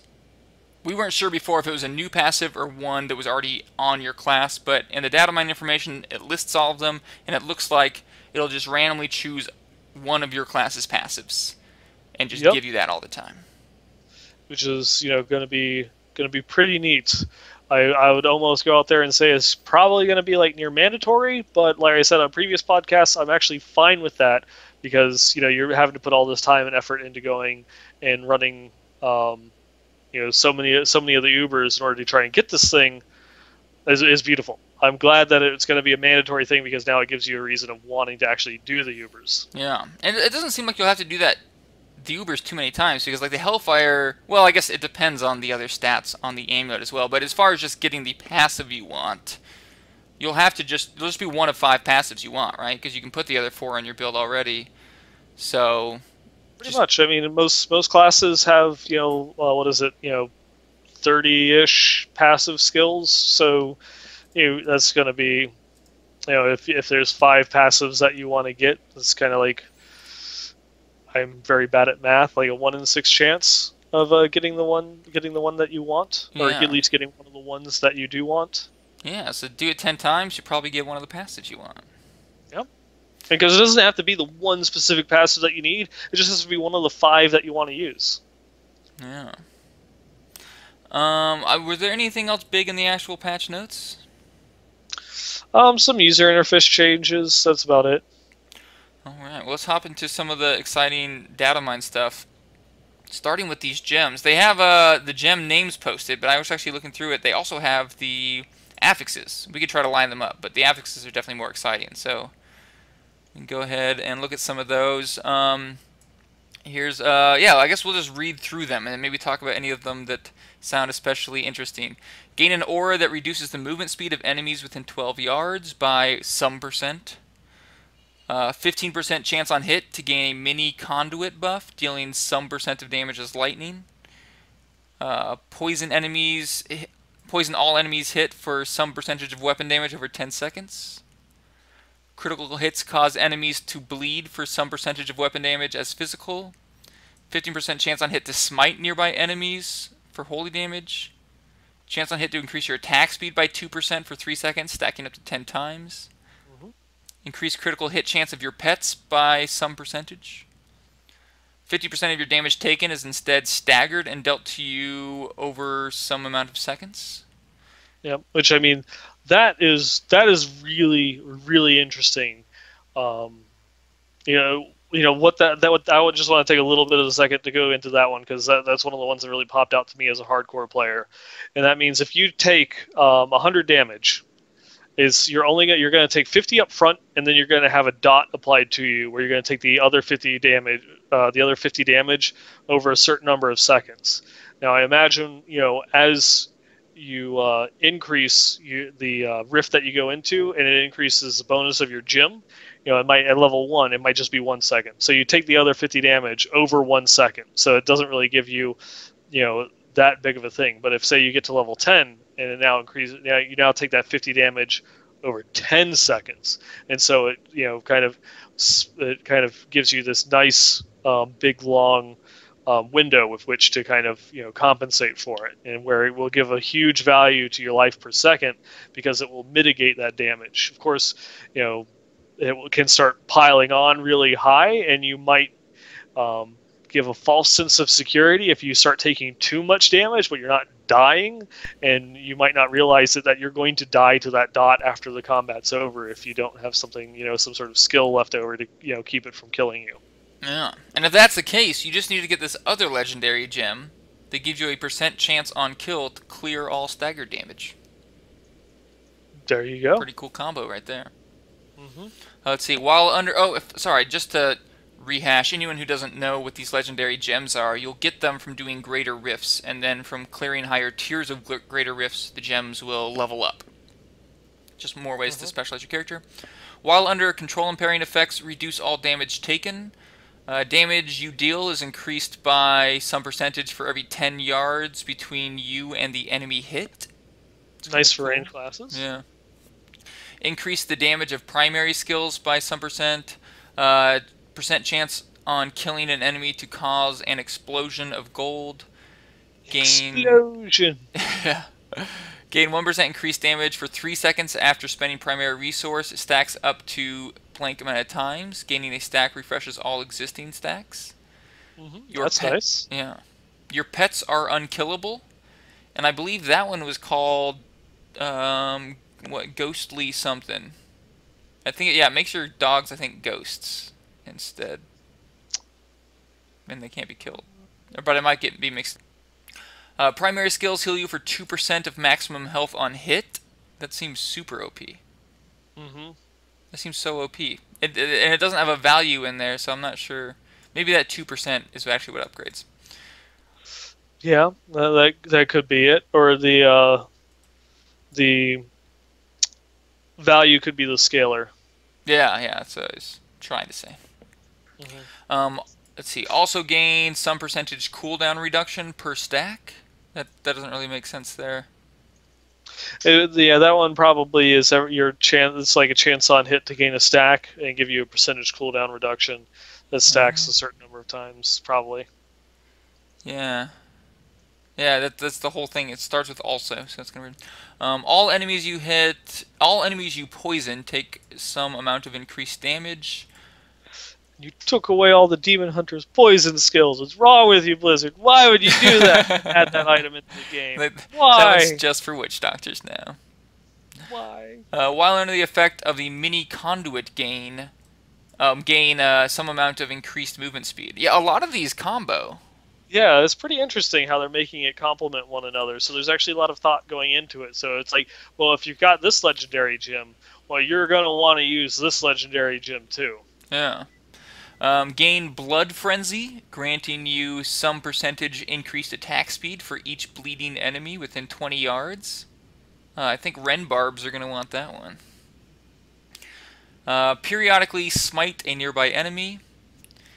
Heal for some percentage of maximum life when hit by control impairing effects. Percent chance to kill... Oh, sorry, yes. Oh yeah, that was this stagger damage. Percent chance on kill to clear all stagger damage. Percent chance on hit to stun the enemy for 1 second. Uh-oh, we're going to get stun lock builds coming back. Uh-oh. Gain some percentage increased movement speed for 3 seconds after picking up gold. And gain 1% increased armor for every stack. Yeah, that one is probably just, it's the scalar of the chance at gaining the stack per attack is what's going to be the value that increases per level. Yeah, maybe that makes sense. Maybe that makes sense. Well, I cannot wait to start finding some of these gems. Hell yeah! I believe they've not actually been added in yet. Yeah. You can't find them just yet, unfortunately. Hey, you know what? Looking through the data mine information here, I found out that you are right about that spell thing. Right here it says Ramaladni's gift. Yeah, so you were correct. There we go. Yay! Lilira, if you're going through and you're watching this, you made a typo. Fix it. That's unacceptable. Ridiculous. You made one mistake out of like 5,000 words. And it's like, and the best thing is, it's a item name. It's not even something that you would think you could ever actually have, like a typo in it. Nineball's probably the only person out of the 10 million plus Diablo players that's going to notice that typo. Yep. And I'm the one doing the podcast, so there you go. It's out there. Set it, throw down. Yeah. Well, that's all. Oh wait. Oh yeah, Greed's domain. Yeah, I'm looking at these screenshots now. Let me try to get one of these on the screen so you guys watching can see these apparent loot runs. Was there anything else that I missed in the patch notes or the data mine stuff? Not really. I mean, there's a whole bunch of new legendary fixes that weren't included in the official patch notes, but I don't really. There's a lot of them that weren't included in the official patch notes, and we're already running a little bit long, so I don't want to have to go through everything out there. Is just, but and we don't know how many of these are actually going to get implemented. How many of them are just being thrown in and won't get used. I mean, there are a couple in there that just, since I want to at least give a little bit for some of the monks out there, because you guys have been suffering for so long, one of the items that they have is that 7-sided strike now applies exploding palm. Just think about what that means and what that could do. That is amazing, because 7-sided strike is just one of those ones you can use, like, finish off an enemy, or if you use, like, fulminating onslaught. If you get that pack, that elite pack clumped up, you can kind of drop them all down pretty quick. And then they all have exploding palm. And then they all explode. And then it's just explosions. Explosions everywhere. And then you have the gem that makes them all explode gold. And, there's gonna be some really cool builds. Uh-huh. No, yeah, either way. Okay, so I got one picture here. This is from Greed's Realm. It says Treasure Realm on there. There's a few more I could try to show you. So this is all, I guess, all we know about these loot runs. There's a giant treasure chest at the end of it. Let me see if I can try to get this picture on the screen so you guys can see what this treasure chest looks like. But my computer does not want to work right now. It's going super slow. It's big. And see, can you oh, yes. get the picture of Greed himself? Oh yeah, let me try to get that on there as well. Sorry, there's 6 pictures here, and my computer's not cooperating with me. But here's a second picture where you can see this giant treasure chest. And the interesting thing to note is that, like, that you can see in some of these screenshots, it's dropping piles of like 303,000 gold. 48,279. It's a ridiculous amount of gold that's being dropped in all of these piles, and it's only Torment 1. Yeah, it's pretty crazy. I wonder how often you'll actually be able to go in here. I don't know. I kind of hope it's like super rare. Yeah, hopefully it will be. It will be kind of rare, and hopefully it will not have a chance to appear in Greater Rifts. Oh yeah, I imagine they wouldn't do that. Yeah, because I would love it to be like a once-in-a-lifetime thing. Like, I've been playing 6 months, and then finally it happens. And it's just, like, super amazing loot. Yeah, I don't know if it should be that rare. Rare. But, yeah, but definitely, like one of those ones, maybe one out of every couple hundred goblins that you kill. Yeah, I agree. Somewhere, I would maybe say even a little bit higher, but yeah. Somewhere around there. And if you guys didn't see those pictures, I pulled them from DiabloFans.com, but they'll probably be on Blizz Pro soon as well. They're out there. Or you just play the PTR. Maybe you'll find Greed on your own. I guess if players are already posting screenshots, it can't be as rare as I'm hoping it is, right? Yeah, definitely. It'll be interesting. All right. Well, we didn't have a build prepared this episode because we already had so much to talk about with the PTR. Should we go right into items of the week and feedback? Was there anything else we need to mention? No, that's about it. Yeah. Well, overall, I think 2.1, hands down, easily the best patch we've had since Diablo launch. Yeah, I mean, this one really is patch 2.1 from all the changes that they're going in there. It's a mini Reaper build. Oh, very nice. All right, so we got a little bit less items of the week this week. So please keep sending them. I'm going to show everyone who submitted an item. I'll show at least one of your items this week. But if you want your items to be shown on stream, we'll always pick around 5 of them. Just send them into Westmarch Workshop at blizzpro.com. You can also send feedback there or nude pictures of your cat. Those are the 3 things we accept. Alright, so let's see. Actually, before I get into the actual items, Juno Reactor sent us this picture of his set of gear, which I just wanted to point out is pretty awesome because he was able to get in 6 sets Says, I came up with a Witch Doctor gear that's different from most. It's not built for T6, but could be converted into it. The gear set is made up of all set items only, except for one Ring of Royal Grandeur. Since there are gear slots, there can be 6 different sets that can be used at once. So he's using Helltooth, Jade Harvester, Augilds, Blackthorns, Monojumas, and Zunamasas. At least 2 pieces of all those. Yep, it's a pretty interesting little thing, and all the bonuses itself. It's like 1500 intellect, 250 vit, 25% damage to elites, minus 25% damage to elites, 60 mana per kill, 75 all resist, 7.5 mana per second, 25% gold fine. Yeah, that's yeah, it looks like he has some pretty nice stats. Not getting any of course, the big awesome set bonuses, but overall just a lot of stat increases there. Yep, and also it's Juno Reactor is one of the greatest groups out there. You should all go listen to them. They're awesome. Yes, this was sent to us by that group. Of course, yes, they all collectively play one Witch Doctor. My personal favorite is Shango, so go and look that one up. Great CD. All right. Well, first, I don't know. As far as Witch Doctor items, we have from Steven. He sent in these Jade Gloves that rolled almost perfect after he rerolled that attack speed. 1 int away from max int, 2 crit damage, 1 crit chance away. Some nice Jade Gloves. Mm-hmm. Let's see. Okay, actually, I put this on here, and I don't know why. And so I'm going to show it, and then maybe Ninefall will explain. This is the Hightower Breast. Yes, the Hightower Breast. This one is... Shadow Blitz sent this in. Yeah, I believe that this one is a... it's kind of like a nod to the Police Academy series. If anyone remembers that one of the characters in there was Hightower. Is he the one that made the sound effects? No, he was not the one that made sound effects. He was the tall one. Hightower. That makes sense. Well, there it is. There's the nod to Police Academy, maybe. Okay, well, OM Veg sent in 2 items, but I'm just going to show this one. He re-rolled this SOJ 183 times before getting 50 crit hit damage. Yeah, that is. If he's watching, kind of painful.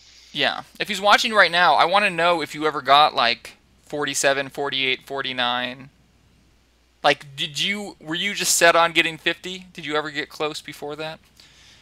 Also, I'd love to know what it costs the 183rd time you're re-rolling something on a legendary. Yeah, I would like to see that. That sounds expensive. And the last item we have for this week comes from Gerald, who sent in some Augilds bracers. The title of the email, of course, was Augchild's bracers. Augchilds. To us, it will always be Augchilds in our little community here at Westmarch Workshop in order to commemorate my stupidity. Well, unfortunately, he's just missing 1 vit. 1 tiny little point of vit, and he could have arguably perfect Augilds. Yeah. So... Pretty damn nice. Pretty damn nice. Yeah. I cannot wait for next week's Item of the Week, because I bet we'll have a good amount of PTR items for next week's show. Yeah, which is very true. Which is like, if you find something amazing on PTR, please send it in. We want to see some of the new items that they got out there. Yeah, even if you get a new item and it didn't even roll that well, you want to send it in, go ahead. We'll only pick 5, but yeah, it'd be nice to just do all PTR items next week, since I'm sure that's what you guys will want to see. And Chad is also calling out to us and reminding us that rings don't have a gold cost when enchanting. It just costs gems. Oh, that's right. Yeah, so that makes sense why you could reroll it 183 times, I suppose, and not be broke. All right, well, we got some feedback this week as well.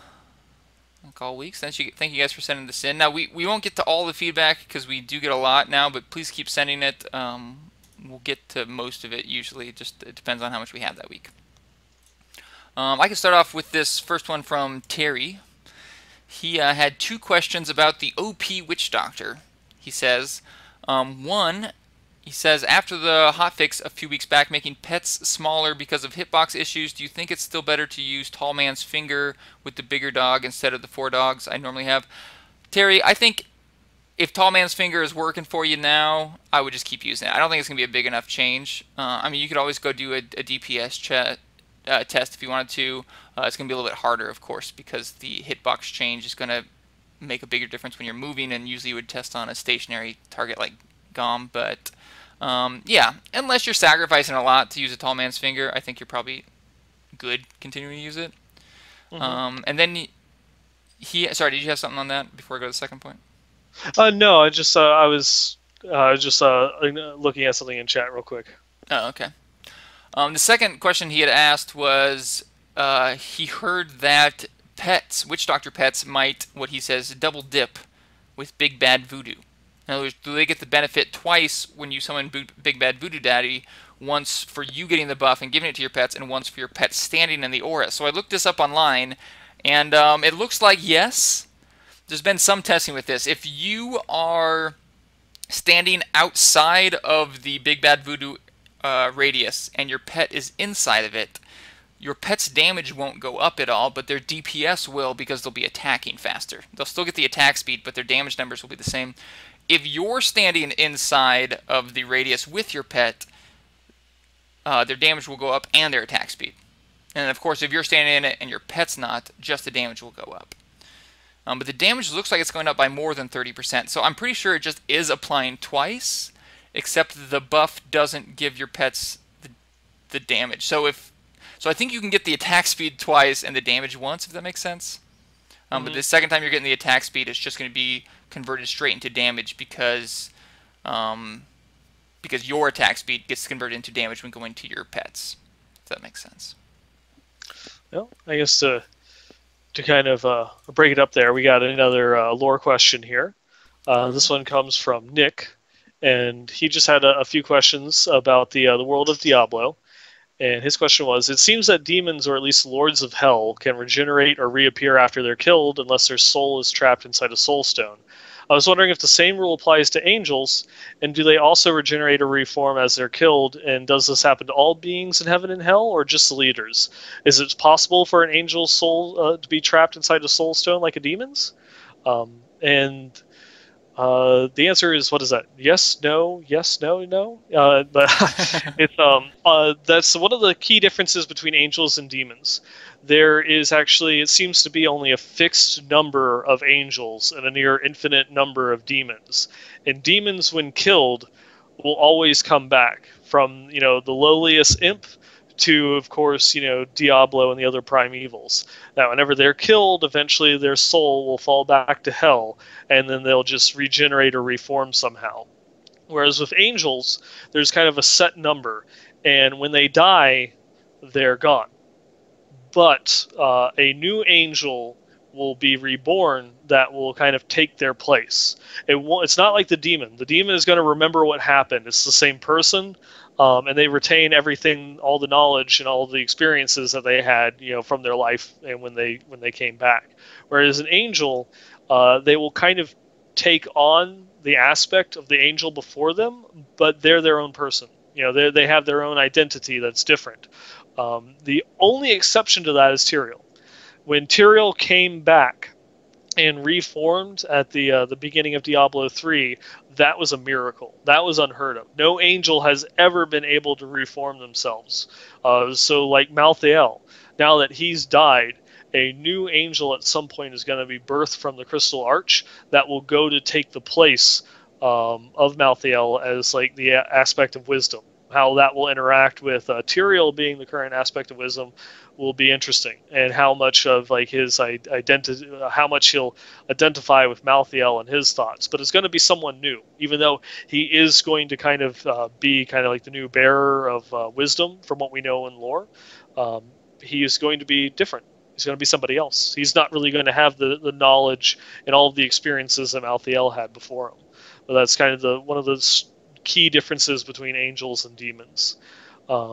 And as far as the soul stones, angels don't really have souls in the way that demons do. So there's nothing to trap once an angel dies. They just kind of wink out of existence, and then a new one is born from the Crystal Arch to take their place. But the Black Soul Stone is different.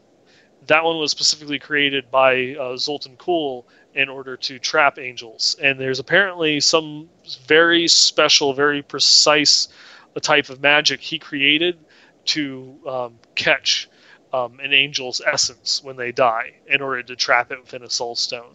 But now that the Black Soul Stone's gone, I don't think they'll ever really elaborate that on too much. They just kind of wrote it in the sidelines of, yeah, this can happen, type thing. Huh. Well, I have to admit, I zoned out. I answered questions in chat there, but I bet it was very interesting for everyone who cares about lore. Definitely was. No better guy out there. We are still talking a little bit about the Witch Doctor changes. Someone else did mention that your fetish army will not get a bonus. Will not be able to double dip, rather, from Big Bad Voodoo. Yeah, I'll take the next one. Next email here was from Wildcat Kelly, who watches my stream a lot. Thank you. And she says, "I've been following your stream for a while. Watch whenever I get the chance. I miss your streams. Hope I can get back in. Hope you can get back into it soon. I also do as well. My computer is not cooperating with me, but hope to be streaming more in 2.1. She says, me and Nineball make a great team. Thank you. And she wants in the Arcanites clan, and I know a lot of other people wanted into the BlizzPro clan, so I apologize. The Arcanites clan did not have looking for members turned on. It does now. We currently have 135 members, so we have some room in the Arcanites. If you want in, it's spelled ARCHONITES, and then BlizzPro is another clan that also has some room. And I'm pretty sure both clans will just accept anyone who applies until we're full. There you go. Submit now. Offer for a limited time. Yeah, don't know how long it'll be until we're full, but Arcanites and BlizzPro both have spots. Looks like the next one was a lore question as well. Yeah, this one comes from Lifu, I believe. This is Lifu, Steamboat Willie. He was. This is a previous one that sent in as Nineball fanboy number 1, and his question kind of comes down to like Nephilim, humans, and Tyrael, and what it all means. So according to the dialogue in the first few minutes of Act 5, humans are born from demons and angels. So are they Nephilim? And according to that, aren't Nephilim and humans the same thing? And what makes a Nephilim so special that they're always referred to as such? And can a normal human become a Nephilim? And the answer to all those questions is yes. Yeah, they're humans and Nephilim are the same thing. The actual Nephilim are our ancestors, and because of the World Stone was used to kind of limit us. So through each generation, our powers lessened and lessened, and we weren't Nephilim anymore. We were just people. We didn't have powers. And once the World Stone was destroyed, it made it easier for us to tap into that inner power that's within all of us. And all humans have the ability to unlock that and become a Nephilim.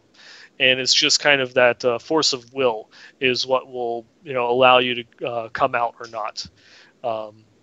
And that's like the only real difference between a human and a Nephilim is just whether they've untapped into that kind of ancestral well in terms of power. And the question about Tyrael is...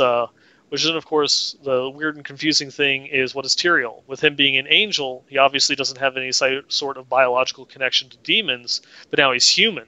So what's the explanation for that? And the answer is, it's actually rather simple. He's not human. He's just a mortal angel. He has no demonic traits within him, so he is not a Nephilim. He's not actually a human, even though he has to go through all the regular needs that a human now does. They just kind of don't think of him as such. He's actually just a mortal angel. Those angels themselves are all kind of based around the original form of Anu, who is the original being in all of existence. He created everything in the universe, and he was just a crystalline man who had an eye, a spine. Maybe he had a liver or a spleen. So he had all these organs within inside himself, which of course later, were the Crystal Arch and the World Stone. So he's pretty badass organs there. But, So they kind of have a little semblance of how it all makes sense, since angels are kind of based in his image. If one were to give up their immortality and become mortal, how they just kind of look like a human, and that's where human form kind of comes from as well. It's kind of like that, kind of the ancestry back to Anu in order to give us that form. So that's kind of the loose lore explanation for it all. Wow, that was the loose one, huh? Okay. I learned so much. We've talked about Nephilim so many times, and I'm still not quite sure what it means. But I feel like I get a little bit closer to understanding every time Nine Ball talks. I'm not sure who Mikey is going through and referring to as a modern day Trekkie, but I'm just gonna, because I have like an infinite number of props at my desk, I'm gonna go and show that off. Star Trek Online. Yeah, there you go. So yes, I actually am a modern day Trekkie. Really nice. Well, I got one last piece of feedback directed towards me here, and it's from Alec, who says Archon really needs to start drinking better beer. You should find yourself a Rolsch. Yeah. Yep. I like lots of kinds of beer. The kind of beer I drink is usually just whatever happened to be in my fridge. I don't drink as much as people think I do, but I usually drink when I do podcasts. So I think a lot of people have started to assume that I'm an alcoholic. But I went sober this show.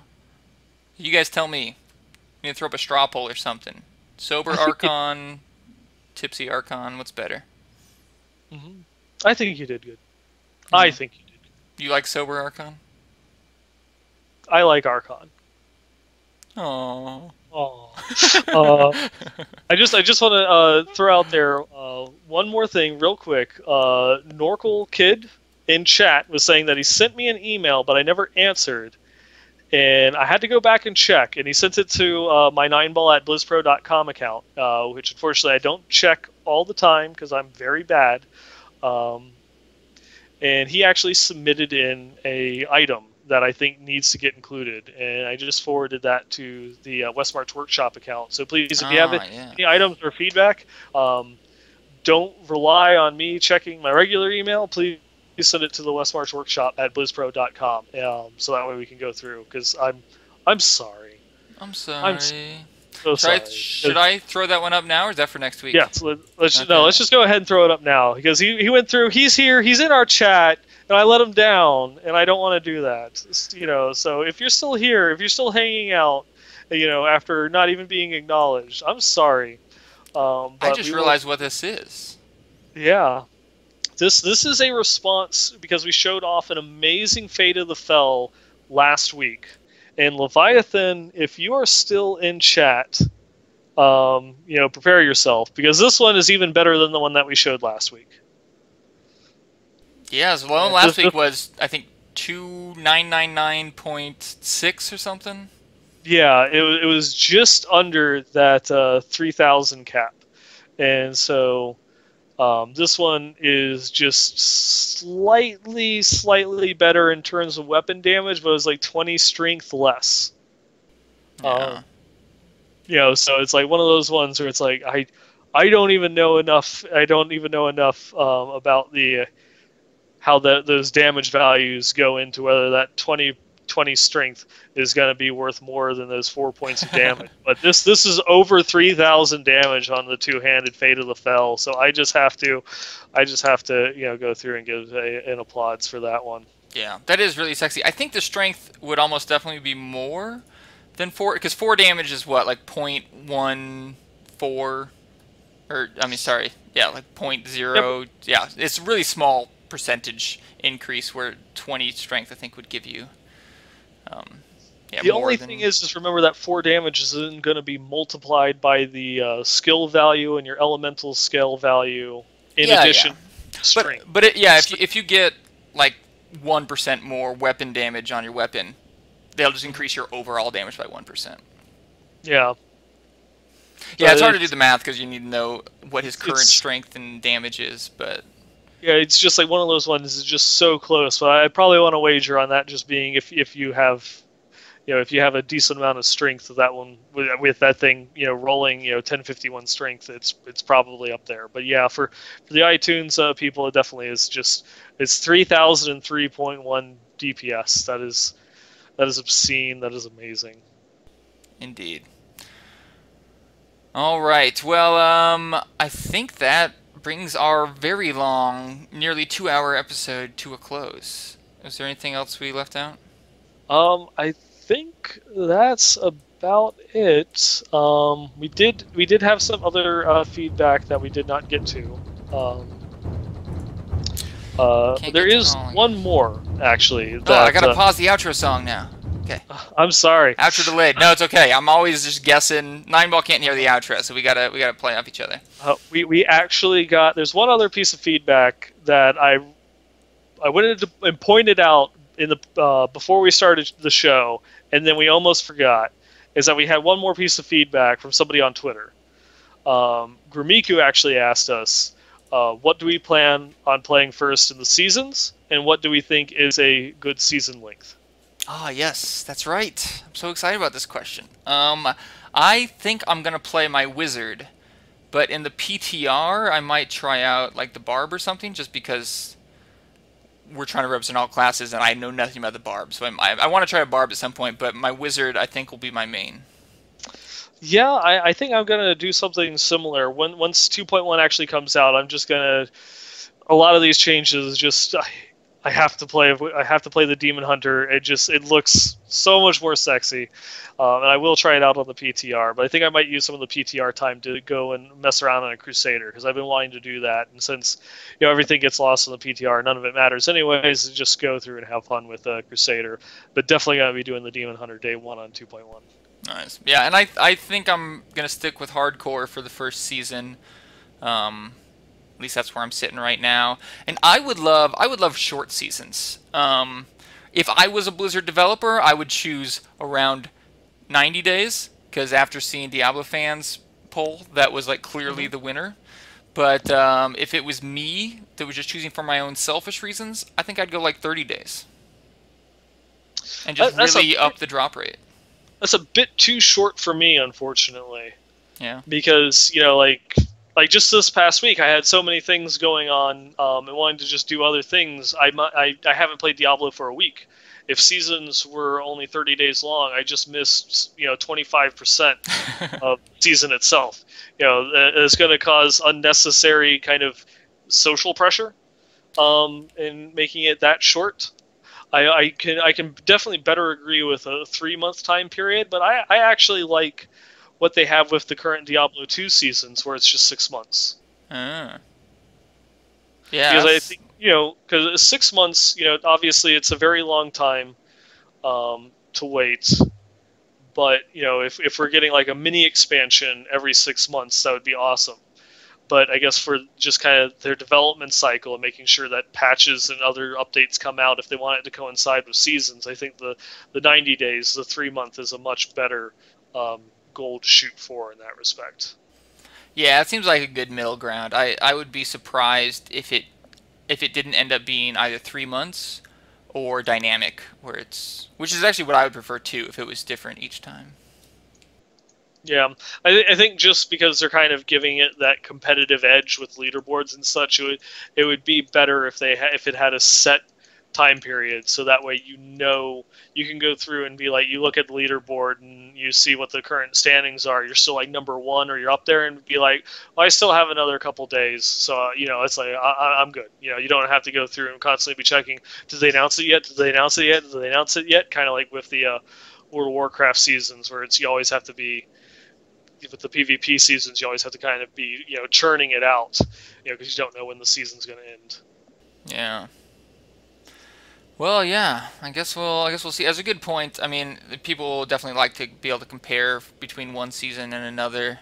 Yeah, I just like the idea of a short season. Even maybe if they did like Path of Exile style races in between seasons, just take like a month off and do like some couple day or 1-2 week races. I think that might even be just nice for like some of the conquests if they add like a mid-season like new conquest and only have it open for a day. Oh yeah, that'd be interesting. Well, we're gonna start rambling again if we keep theory crafting. So maybe I'm gonna go ahead and resume the outro. Yep, hit that stop button. We are on our way out. There we go. I think did we actually hit 2 hours this time, or are we close to it? Yeah, right around 2 hours. Each episode a little bit longer than the last. That's what you can expect from Westmarch Workshop.